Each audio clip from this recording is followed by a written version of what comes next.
I'm John McKee, editor of Messianic Apologetics, www.messianicapologetics.net. And I would like to welcome you to this episode of Messianic Insider, your theology and news roundup for September the 17th, 2025. We do have some very important matters to discuss today because one of the things which has begun to hit, whether you like it or not, as a result of the recent assassination of Charlie Kirk, has been the promotion of various conspiracy theories regarding his death. And that's part of the stage 2 of letting the legal process investigate what took place, find out what the motives were, etc. But there are already many people, and I completely disavow this, connecting Charlie's death to the Jews, right? And the worldwide Zionist conspiracy. And so along with that, that raises many different factors, which we definitely encounter on social media. Many people in the independent Hebrew or Hebraic roots movement are seen to fall prey to a lot of anti-Semitic conspiracy theories. And so in our theology roundup today, we're going to discuss one of these matters which can definitely get thrown around, but it's definitely more theology than news. And that concerns the Star of David, the Magen David, or the Mogen David, depending on how you pronounce it. Okay, so our study on the theology roundup for today is taken from our ministry's massive publication, Torah in the Balance, Volumes 1 and 2. This was released in early 2024. Obviously, a combined volume, Volume 1, Volume 2, and the main reason we did that is many people bought Torah in the Balance 1 and didn't know there was a Volume 2. So, Torah in the Balance Volume 1, the validity of the Torah and its practical life applications. Torah in the Balance Volume 2, the set-apart life and action, the outward expressions of faith. And this is where there is a discussion on religious symbols, which the Star of David definitely falls into. So let's switch screens really quickly, and we will get into this because this is something which does come up in one's Messianic experience. Of course, the Messianic Jewish movement with a deep connection to the Jewish synagogue, the state of Israel, Judaism. You see the Star of David as a religious symbol fluently used. And, you know, we definitely know many Messianic Jewish believers who they wear a Star of David as a part of their personal and religious identification. So let's discuss the Star of David from the chapter. Let me give you what the title is. And this chapter, yes, Messianic believers and religious symbols. This discusses things like the menorah, the Star of David, the cross, the fish, etc. All right. The Star of David, more properly and formally the Shield of David, or Magen David, is a symbol which today is immediately associated with Judaism and the Jewish people, as well as with the modern state of Israel. The origins of the Star of David are not entirely clear, as it does not originate directly from the biblical period, but rather as a symbol widely present in the post-Second Temple era. While the hexagram was present as a Jewish symbol in ancient times, it was not until the Middle Ages and afterward when it became widely associated with Judaism. Interestingly enough, the six-pointed star was also used in various Christian settings at one point.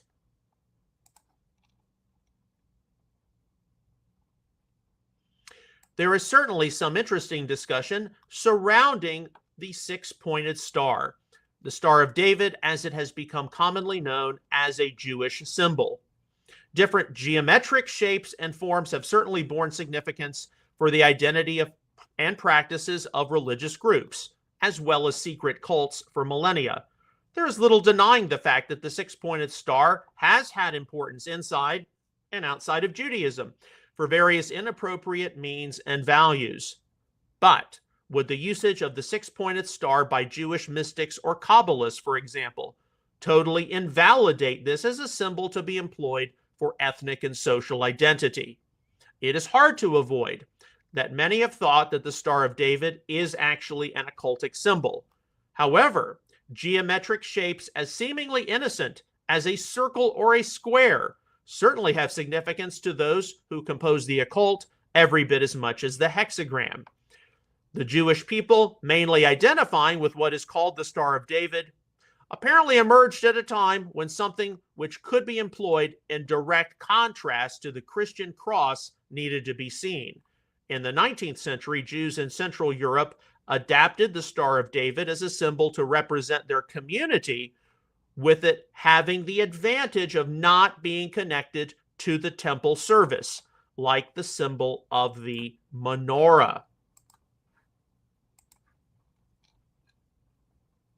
The Magen David, or the Star or Shield of David, can be traced to have a past from antiquity as a more or less neutral decorative symbol, to later being used by mystics and Kabbalists, as well as appearing on Jewish heraldry, to by the more modern period being a Jewish national symbol to differentiate Jewish communities from their Christian neighbors.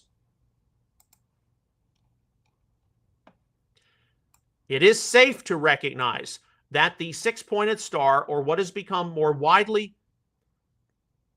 known as the Star or Shield of David, has a mixed history. It would seem most improbable that this was an actual symbol used by either King David or King Solomon for national identification, but not impossible that a six-pointed star, among other symbols, were used as decorations for their palaces or even parts of the ancient temple complex.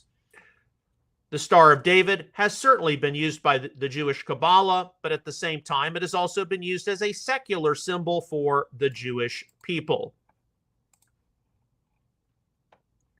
That the six-pointed star does not always have to be associated with the occult or mysticism is detectable in some of the philosophy of Franz Rosenzweig, 1886 to 1923, in his resource, The Star of Redemption, who thought that the Star of David possessed something important in describing the relationship between the Creator and humankind with the Jewish people and experience very much at the nexus of it all.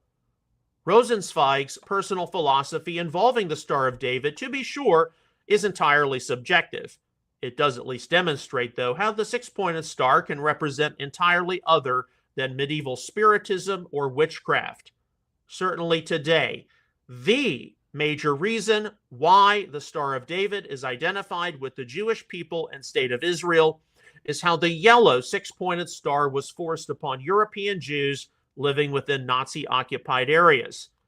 So today, the symbol of the Star of David, regardless of if one views it as a neutral geometric shape or as something a bit nefarious, has become a symbol of Jewish resilience and opposition to not just oppression, but near annihilation.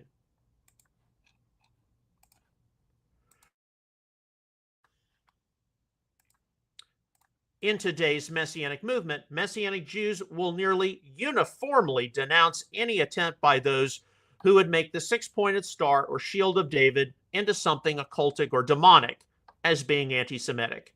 In a few parts of the independent Hebrew or Hebraic roots movement, aside from its many challenges, claiming that the Star of David is something inappropriate for God's people to identify with is actually not seen, given the presence of many Israeli flags at their popular events. Of course, with anyone employing any religious symbol, especially on clothing or jewelry, caution and discretion should be advised. The Hebrew roots movement does still have those who think that the Star of David is an inappropriate pagan symbol. Those who may try to attach an exclusively sordid association with the six-pointed star may make an appeal to the martyr Stephen's words in recalling the history of ancient Israel. And you took up the tent of Moloch and the star of the god Rephan, the figures which you made to worship, and I will remove you beyond Babylon. Acts 7:43, Revised Standard Version. Here, Stephen made a quotation from the Septuagint rendering of Amos 5:26. You even took up the tent of Moloch and the star of your god Rephan, models of them which you made yourselves. New English translation of the Septuagint. Some will actually claim that ta astron tu theu humon Rephan, the star of the god, your Rephan, is actually the six-pointed star of David. A fair number of academic authorities, in contrast, are agreed that this star is not some symbol, but rather is astral, most probably being the planet Saturn, which the Israelites inappropriately venerated at one point. The BDAG lexicon, noting the proper name Rephan, defines it with Rephan Rompha, a deity worshipped by some Israelites, put by the Septuagint in Amos 5:26 in place of Kivon, equaling Saturn. It is to be recognized that a slightly different name appears in the Hebrew of Amos 5:26, Kivon, portable pedestal or carrier for images, but usually vocalized Kevon, name of astral god Saturn, from the Holiday Lexicon. Apparently, quote, the erroneous Greek form appears to have resulted from the mistaking of Kaf for Resh and the transliteration of Vav, probably taken as consonantal phi. Rephan or Kivon, clearly an astral deity, is the Babylonian name for Saturn, unquote. Interpreter's Dictionary of the Bible. All right, so that is a summary of matters on the Star or Shield of David. And once again, this has been taken from, and let's switch windows back, our ministry publication, Torah in the Balance, Volumes 1 and 2. And most frequently, those claiming that the Star of David is something totally pagan, it's totally occultic, whatever the case may be, tend to also associate themselves with a great deal of anti-Semitism. They look at the Zionist movement, the State of Israel, as being some kind of satanic counterfeit. They often tend to be Holocaust deniers. They look at Ashkenazi Jews as being Khazar imposters. These are things which the Messianic Jewish movement rightly eschews and denounces, and I denounce it as well. Now, for myself, you don't see me wearing hardly any religious jewelry, whether it's a Star of David, a menorah, a cross, a fish, etc. So there is, of course, discretion to be noted, but in our day post October the 7th, 2023, there are a lot of Jewish people in society. They're no longer wearing their Star of David. And then there are other people who are wearing larger Stars of David to let you know that they're Jewish and that never again. Hopefully this was something helpful for you. It's something to keep in mind regarding different things we see circulate out there. Geometric shapes, whether it's six-pointed star, five-pointed star, or something as simple as a circle or a square, have doubtlessly been used throughout history by the occult, witches, whomever. That does not automatically make them all pagan. There are plenty of archaeological finds in Israel today of synagogues dating from the biblical period where you will see different geometric shapes as decoration or ornamentation, including the Star of David, among other things, the six-pointed star. So hopefully this brief analysis is helpful for you, because we're going to see an increasing number of people, not just on the woke right, but even in fringe Hebrew root sectors, which claim, and I believe falsely, that the Star of David is something totally pagan and demonic.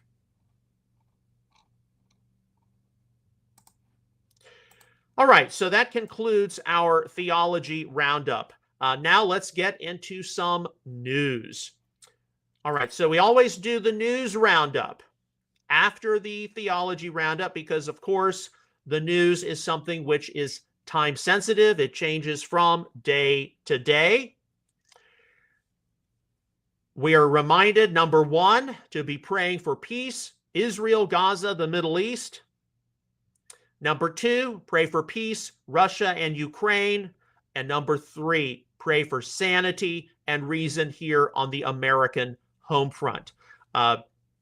We know that there's continuing to build pressure on Israel regarding their activities in Gaza. We know that there continue to be talks of an expanding conflict between Russia and Ukraine, with drones and what have you, entering into Poland, entering into Romania. And of course, here on the American home front, the past week has been dominated by the tragic murder of Charlie Kirk, and how different people have been responding to that, whether they're on the right, whether they're on the left, how different religious people have been responding to it, even how different people within our own Messianic faith community have been responding or not to it. So that's something which has been fascinating to witness.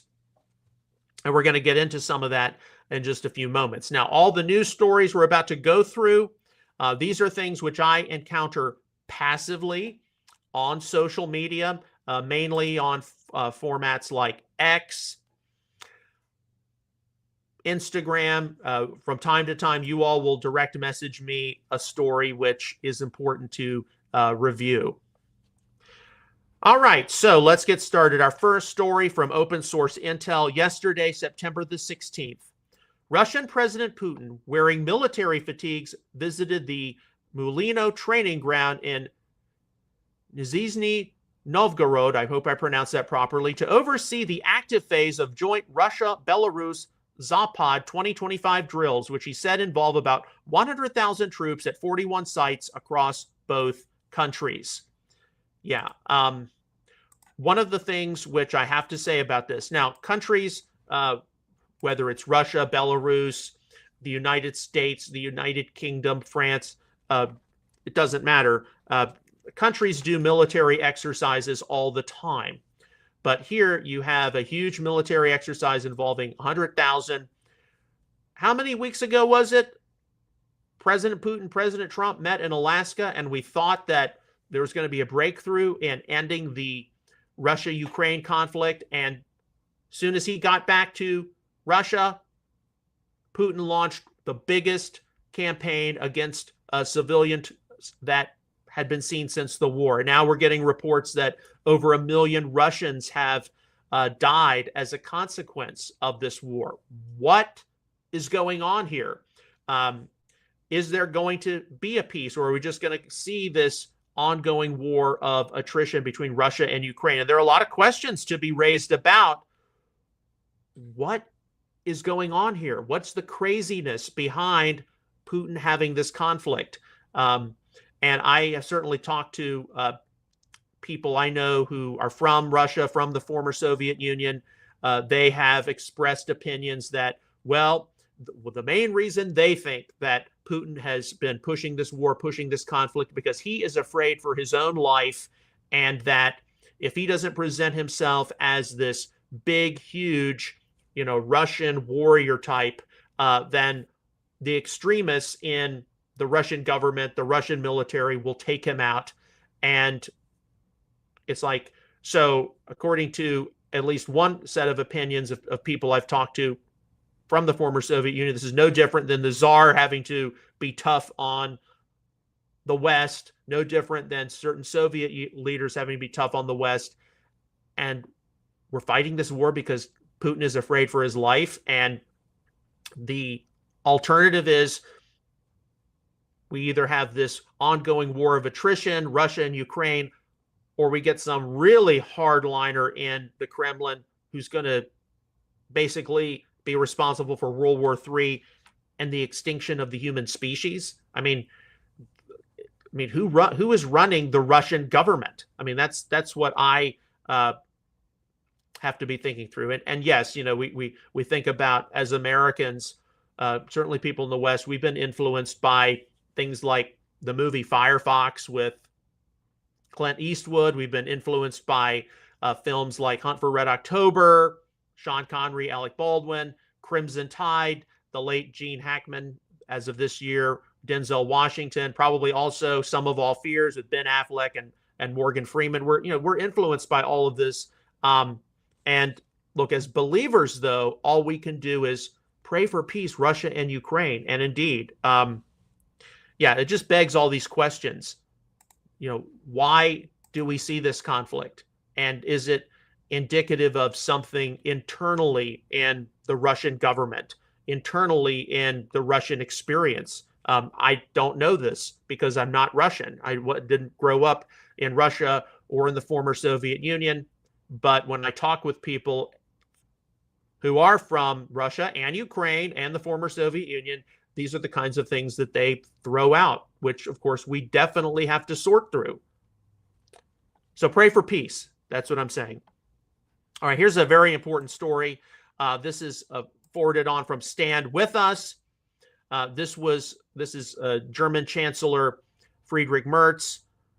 He was at a synagogue in Germany, Munich, I believe it was. Germany's chancellor breaks down in tears over the rising anti-Semitism in the country.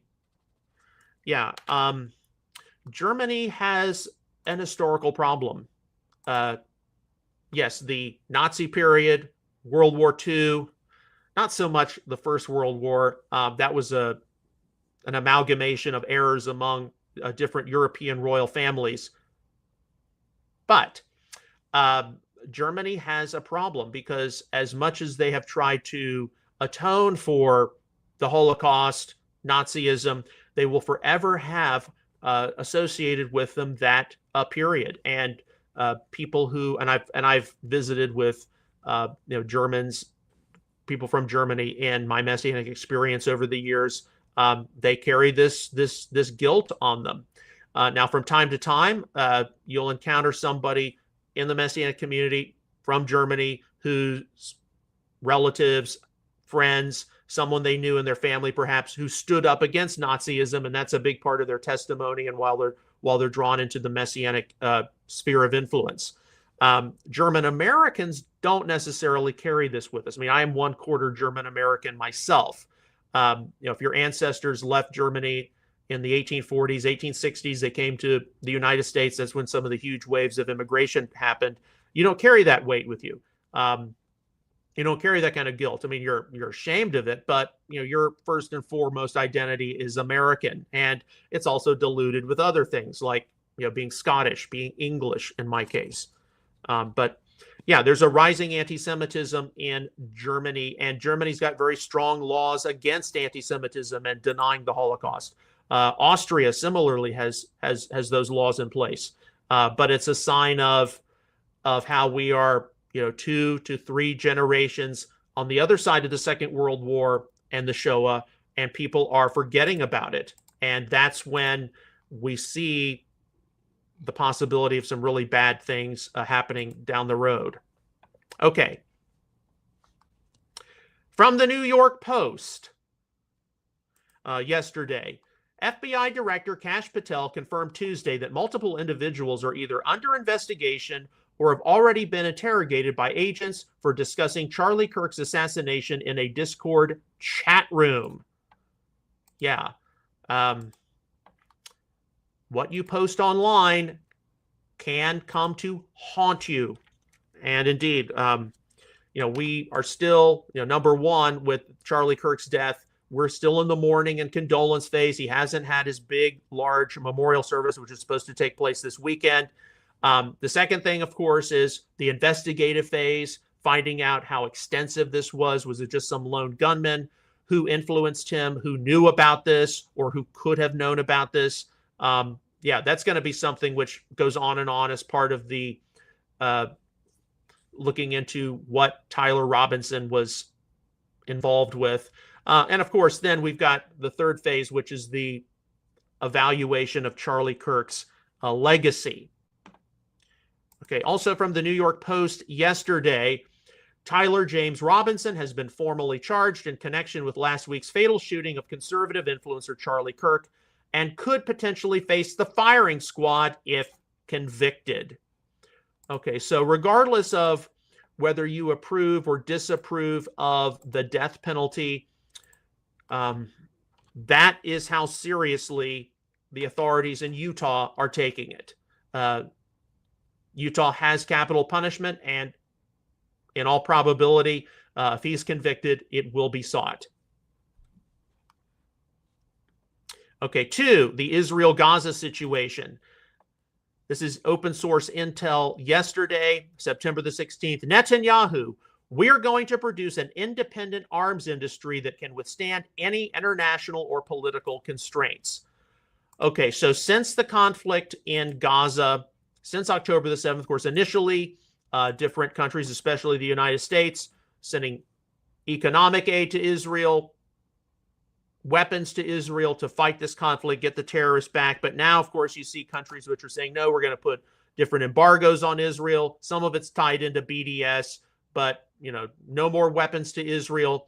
And so Israel's going to say, hey, look, we've got to be independent on our own when it comes to manufacturing munitions. Now, if that's what the Netanyahu government's going to try to do, okay. But this doesn't just involve, like with any industry, it doesn't just involve, well, we're going to produce weapons ourselves. We're going to build the munitions factories. We're going to build the small arms, the missiles, the tanks, whatever it is. You've got to be able to get the raw materials into Israel in order to do that. You've got to get the different metals you need, the different chemicals you need, whatever it is, in order to manufacture those munitions. So this is something easier said than done, because it's not just going to be a matter of, well, we're going to create the arms ourselves. You got to go out and you got to buy the steel. You've got to buy the sulfur. You've got to go and acquire the fuel. How are you going to be able to do that? So, but this shows how quickly things have diminished in terms of Israel's relations in the world at large.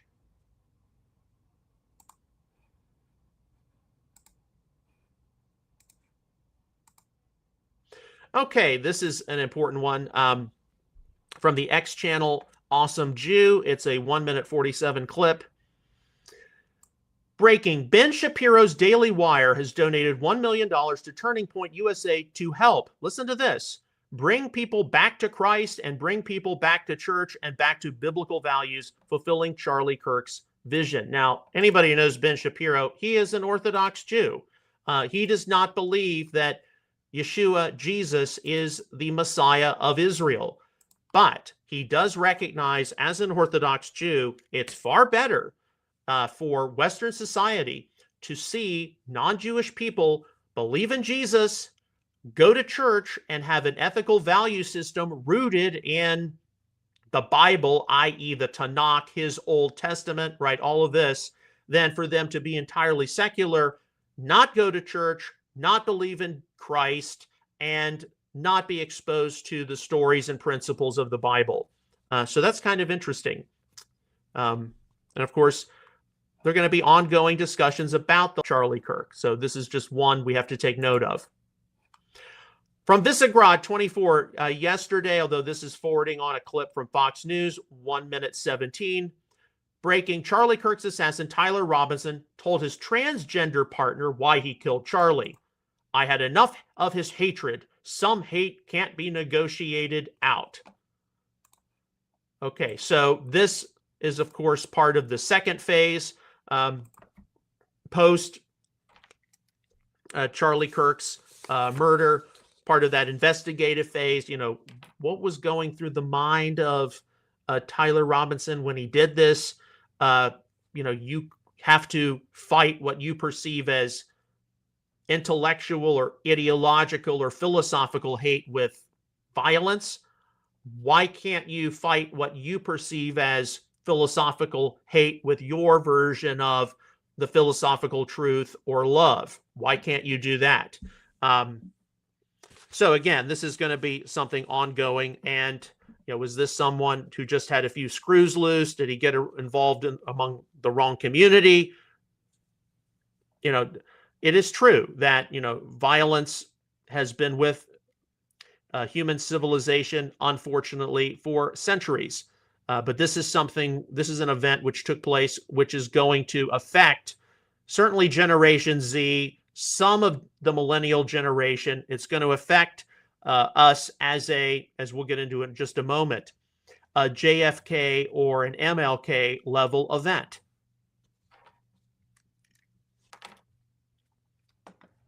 Okay, Vivid, speaking of Ben Shapiro, Vivid from X posted this clip, 45 seconds.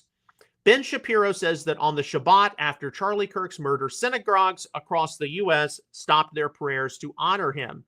This is how much Charlie meant to the Jewish people. Yes, Charlie Kirk did have his criticisms of the state of Israel from time to time. Everyone does. Even members of the Jewish community in America do. But he believed that Israel absolutely had a right to the Holy Land, that anti-Semitism was something to be opposed, and having been brutally murdered, synagogues paused to acknowledge his death. My own Messianic congregation remembered Charlie Kirk during the recitation of Kaddish last Shabbat. And I know that many other people across the Messianic Jewish movement acknowledged Charlie Kirk's death as well. Some even had a Shabbat message about Charlie Kirk's murder. But more frequently than not, many just, took the time, a few minutes, to say, hey, there's been this terrible tragedy which has taken place, and we need to acknowledge that, and we need to, pray for his widow, Erica, their two small children, and we also need to be watching our own surroundings. But that was not universal. There were others who didn't acknowledge it at all. There were people in churches this past Sunday, they acknowledged Charlie Kirk. You don't have to have a teaching series on this. You don't have to even have just a sermon on this. You just have to acknowledge that something dramatic has happened. And this is likely a watershed event in the American story, whether we like it or not. All right, from the Jerusalem Post, September the 16th, yesterday. This is a clip of Ambassador Mike Huckabee, 1 minute 32. What destroyed the negotiations for the hostages was the European nations going and having this push for a unilateral recognition of a Palestinian state. It destroyed negotiations.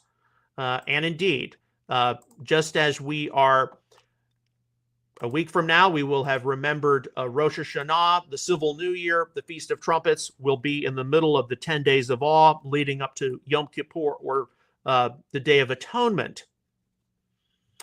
There are going to be a lot of different world leaders going to the United Nations, and how many countries will be then formally recognizing an independent state of Palestine. And indeed, just as many of you have heard it said, look, if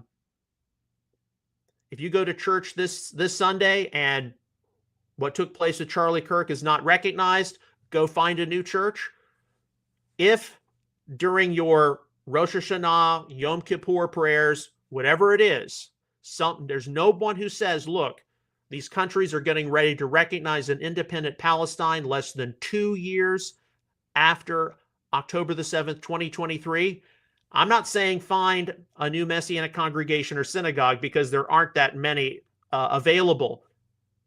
But you should raise this issue with the congregational leadership and say, look, don't want to be fear-mongering about the end times, but this is a very serious thing which is taking place in the Middle East. And don't you think we should be praying about it and acknowledging it and sorting through at least how it's going to affect our congregation here in town, city, XYZ?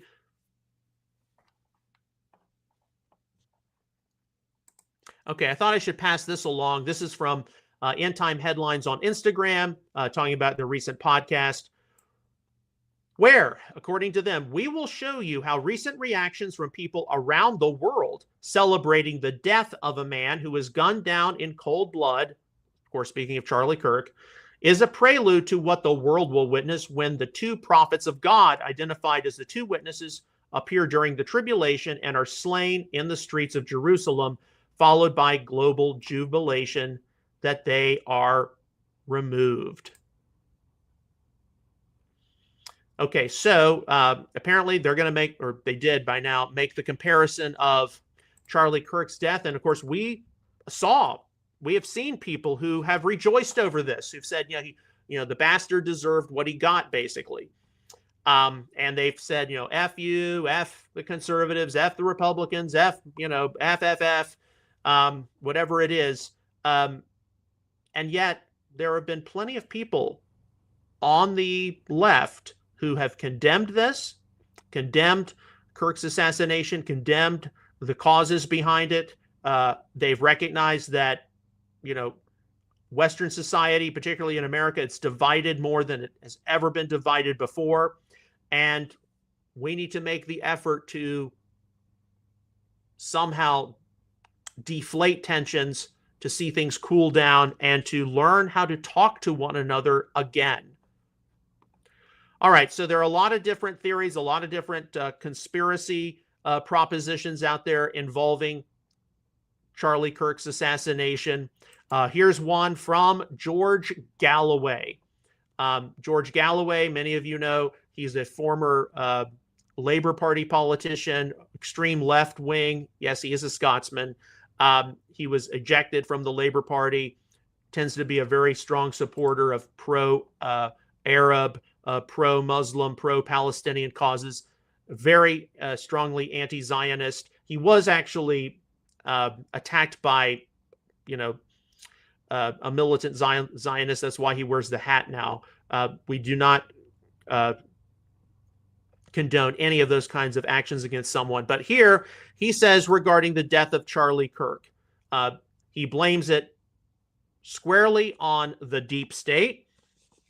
And basically, if you watch this clip, he believes that the deep state killed Charlie Kirk because Charlie Kirk could possibly become president. He was a threat to the younger Trumps, so like Donald Trump Jr., Eric Trump, and somehow the Israeli prime minister is involved with this. So yeah, this is what people are saying about the death of Charlie Kirk. And there are certain people who are caught up in the worldwide Zionist conspiracy. And we need to be aware of this. We can't avoid these kinds of things. Do I think it's all hokum? It's all crap? Yes, I do.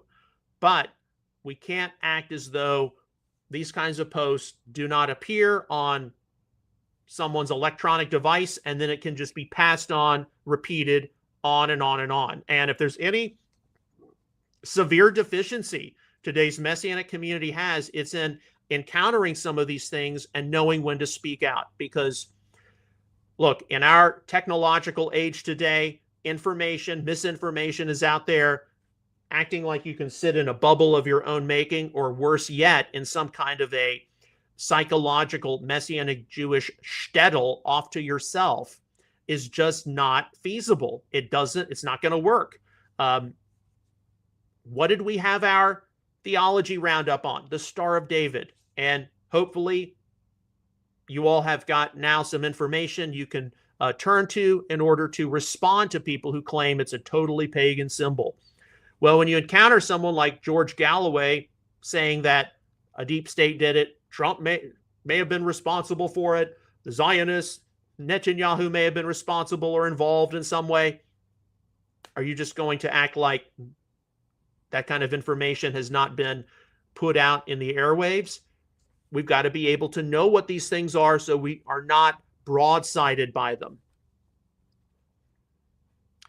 Okay, so here's an important clip. I recommend that you watch it. This is from, of course, Arnold Schwarzenegger, who was the former governor of California, also, of course, major actor. We all know him as the Terminator, among other roles he played.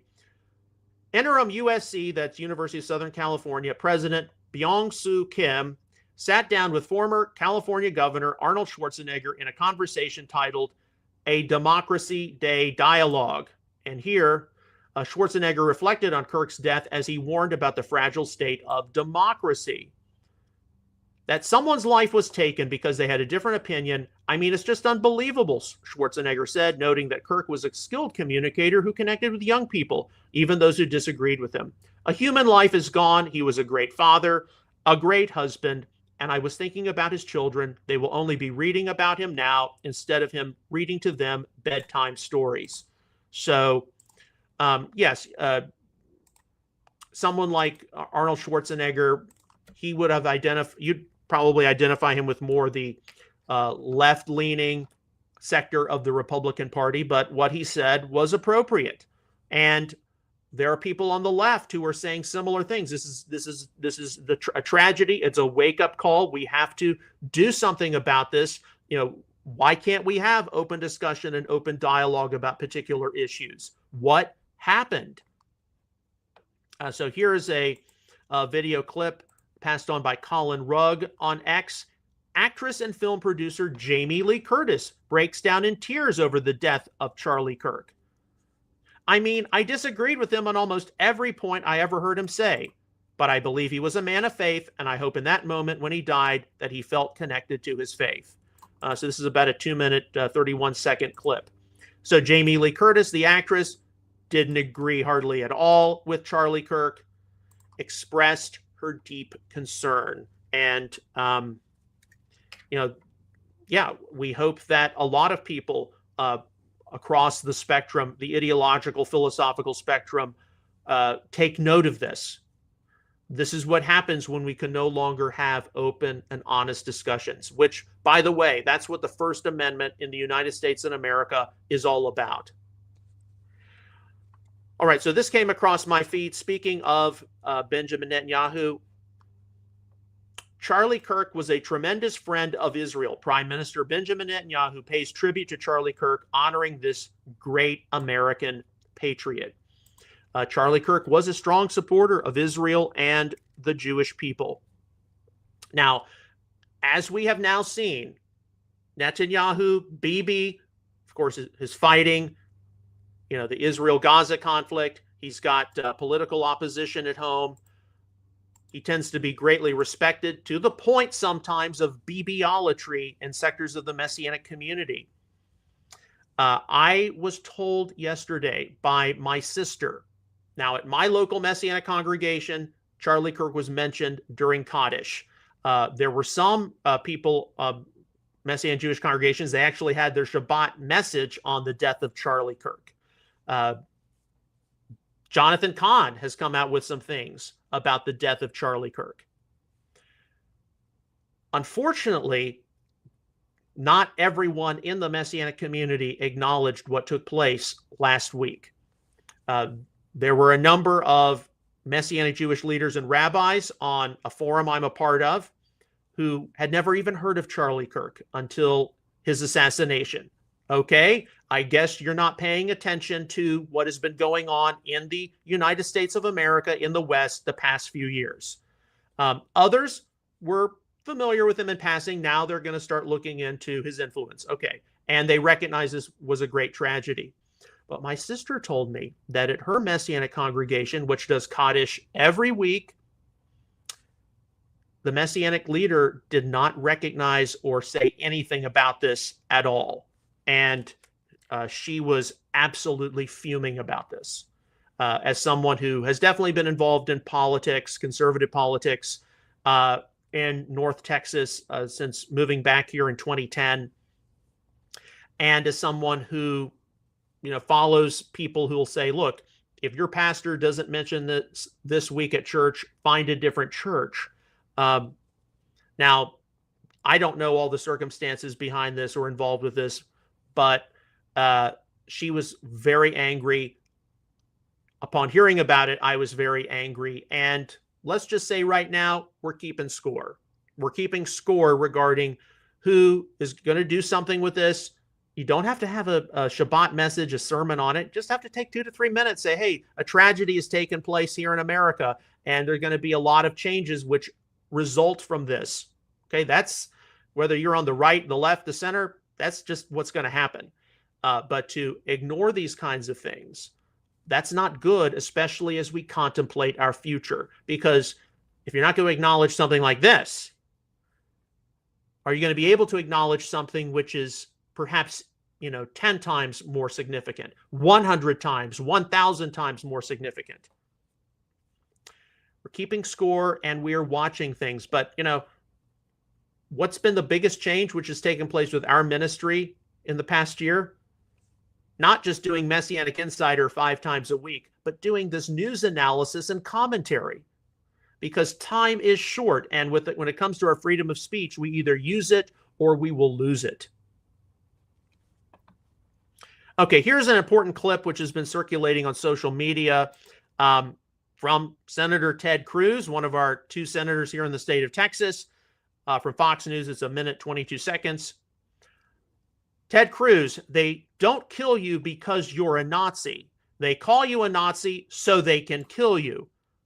According to Senator Cruz, political violence is a left-wing phenomenon. Enough is enough. We need to shut it down. Amen to that.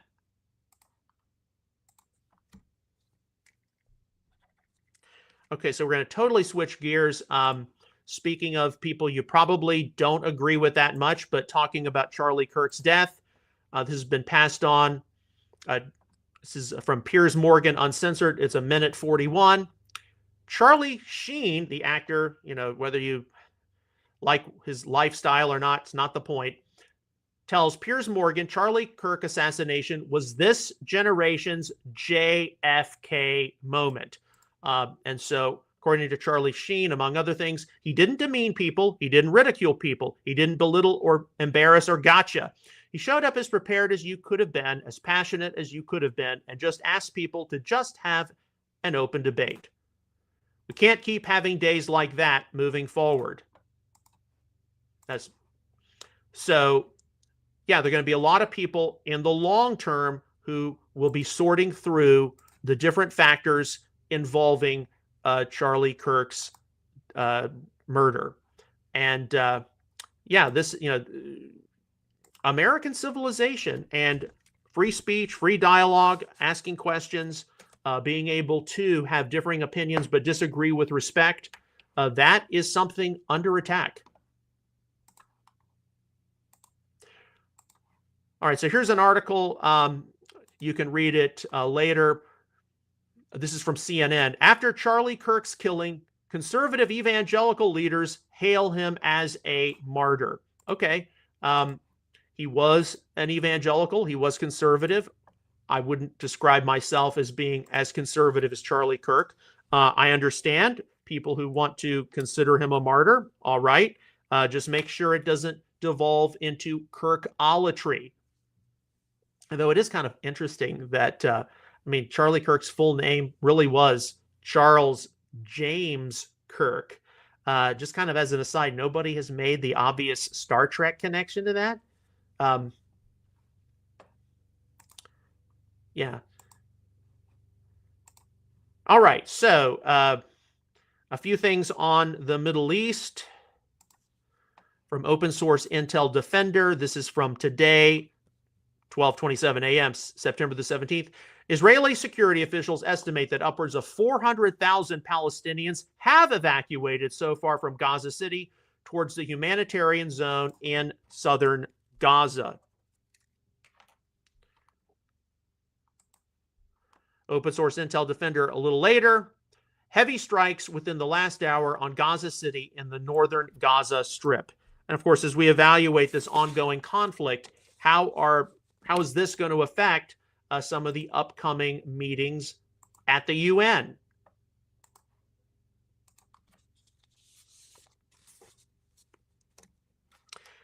Okay, another one. This has to do with the flotilla. There's a 25-second clip here from Open Source Intel today. A boat carrying international lawyers is accompanying that's Greta Thunberg's, Gaza flotilla, which aims to break the blockade and defend what they call a shattered and undermined international order. And the commentary here is they will all get deported. But this is all I have seen so far today regarding this.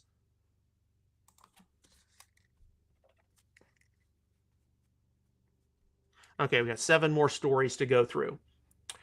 All right, this has been passed on from Visegrad 24 from this morning, 3:30 a.m., September the 17th, although it's been out there on other forms as well.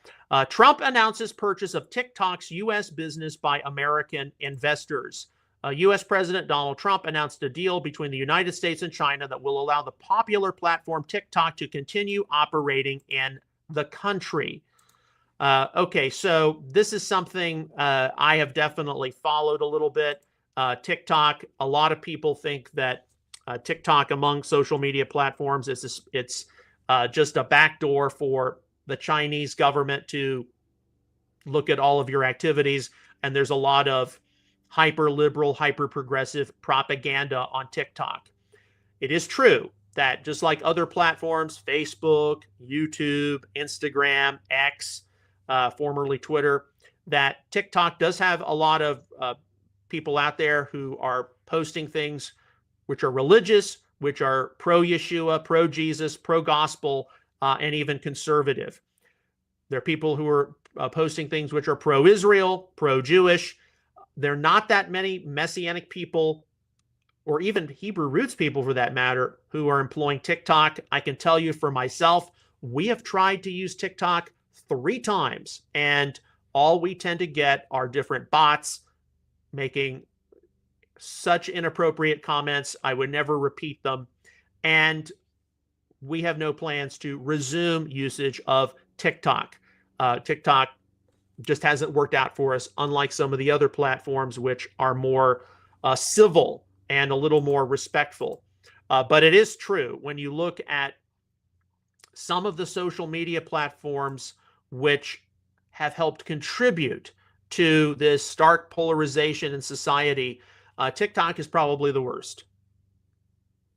But hey, all these platforms, it ultimately comes down to how you use it and who is accessing them. So, of course, we can never say never, but probably not going to ever use it. Okay, Russia, Ukraine, Visegrad 24. Russian Foreign Minister Sergei Lavrov stated that Russia will regard Western troops in Ukraine as occupying forces and legitimate targets for Russian military operations.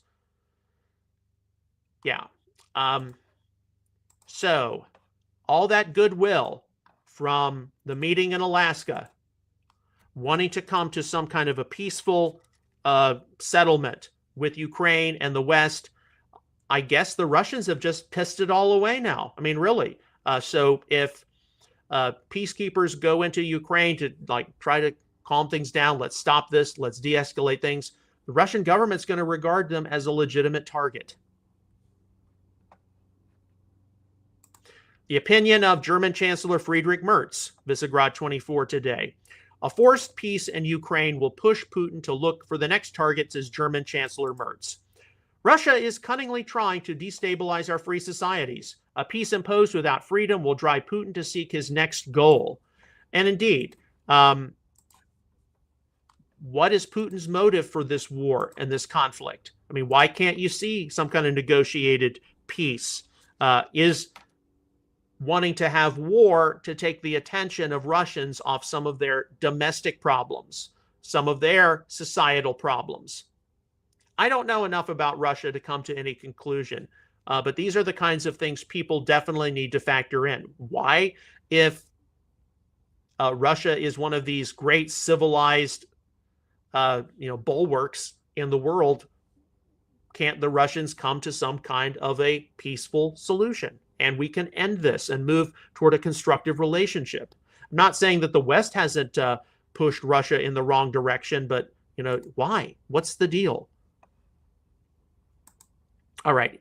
Here's a post, and it involves a 45-second clip from Right Wing Watch.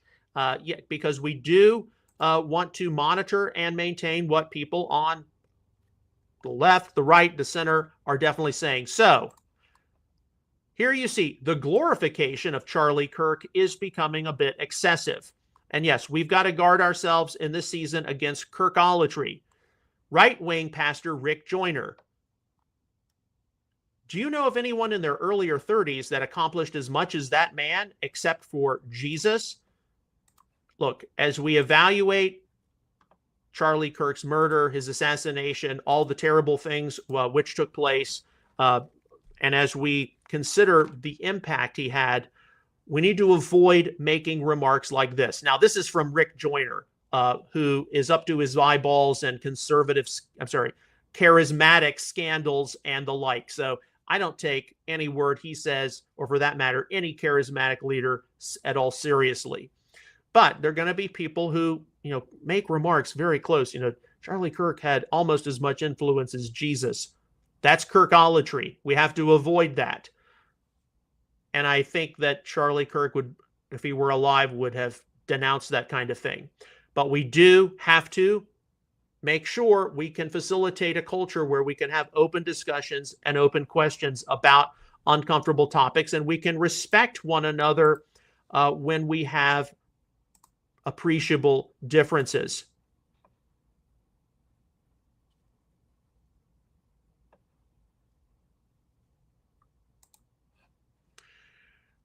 All right, 3 more stories. Okay, here we have New York Post. Of course, this has been circulated in many different forms on social media.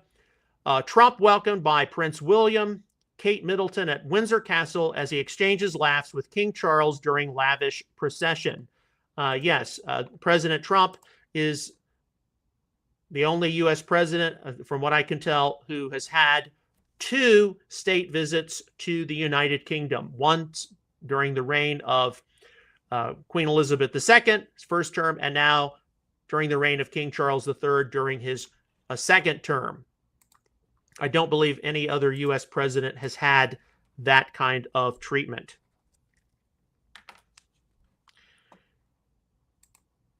All right, from Visegrad 24, this is something concerning. We hear about Russia. Now we're going to talk about NATO a little bit. This is from 847, September the 17th, today. Poland expects to gain access to NATO allies' nuclear weapons through France. President Karol Nawrocki, I mispronounced that, I'm sure, said in an interview with LCI. Poland must take part in nuclear sharing and must have its own nuclear capabilities, energy, civilian, and military. This partnership between France and Poland is precisely about this. Now, Poland is, of course, a NATO member. Poland, we discussed this last week, recently crossed $1 trillion GDP, so it's in a very elite club now. And because of the conflict, Russia-Ukraine is expressing various nuclear aspirations. It doesn't say Poland is going to get its own nuclear weapons, but because of being a member of NATO, France is a member of NATO as well, and it has its own nuclear weapons. Perhaps there'll be some kind of sharing taking place. We don't know, but we know that this is how serious things are in Europe right now. Pray for peace, Russia, Ukraine, please. When you talk about, nuclear this or nuclear that, that is not funny. I encourage people, if you've not watched, and yes, it's from the 1980s, watch The Day After. Watch some of those films. Nuclear war is not something to be joked about.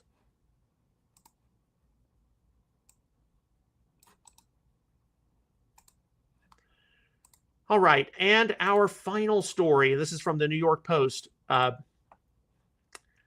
Even President Obama. Former President Barack Obama insists The nation is at an inflection point following Charlie Kirk's assassination, as the Democrat said in his first public comments on the tragedy Tuesday, that the conservative commentator's violent death was a tragedy regardless of his views. Okay. I mean, everyone who should be condemning his death is condemning his death, whether you agreed or disagreed. But ultimately, the fact that you would have a Charlie Sheen say this is this generation's JFK moment, that is what we need to be taking note of. And of course, in the coming days and weeks, we will continue to be monitoring what has taken place. There are going to continue to be discussions, debates over the death of Charlie Kirk, among other things which are going to be hitting here on the American home front. We've got Rosh Hashanah coming up Monday evening. There are going to be a lot of people in prayer, certainly fasting on Yom Kippur, but they're going to be in prayer. They're going to be in contemplation. And I do encourage you, if some of these major issues, you don't have to have huge sermons on them, but if some of these major issues are not brought up in congregational prayer, Lord, we pray for peace in Israel, the Middle East, pray for peace, Russia, Ukraine, pray for peace here at home in America. If, how do we sort through the death of a Charlie? If they're not just brought up as different points, you need to go to your congregational leadership, your synagogue leadership, and ask, when do you think we are? You claim that the Messianic movement is the end time move. And while we don't need to be fearful about the end times, don't you think we need to take notice of different road signs? And I know that that is some of the frustration my sister was expressing, because at her congregation, this wasn't even acknowledged, Charlie Kirk's death. It's the frustration if families like mine don't begin to see just a little bit of action. We're going to be speaking out hard on some of this, because it is not business as usual. And for us, our family's entering into its 4th decade of being involved in the Messianic movement this fall high holiday season. And, we've committed a lot of our lives, of our fortunes, of our emotions, of our energies. And, we want to know if it's all worth it as it concerns the future. Now, of course, as believers, we have to be willing to totally give up everything for the good news and for God's plan of salvation history. Okay. Got to be able to totally give it all up for Yeshua the Messiah and him sacrificed on the tree. But as it involves certain other people, human beings, and what they have done or not done, that is another story. And so we're going to be definitely having some of those uncomfortable discussions, if we haven't had some of them already, over the next year as we reflect back on 3 decades and we bring up, let me tell you about an experience we had. Let me tell you about some of the good, some of the bad, and then some of the what has thus far been unmentionable.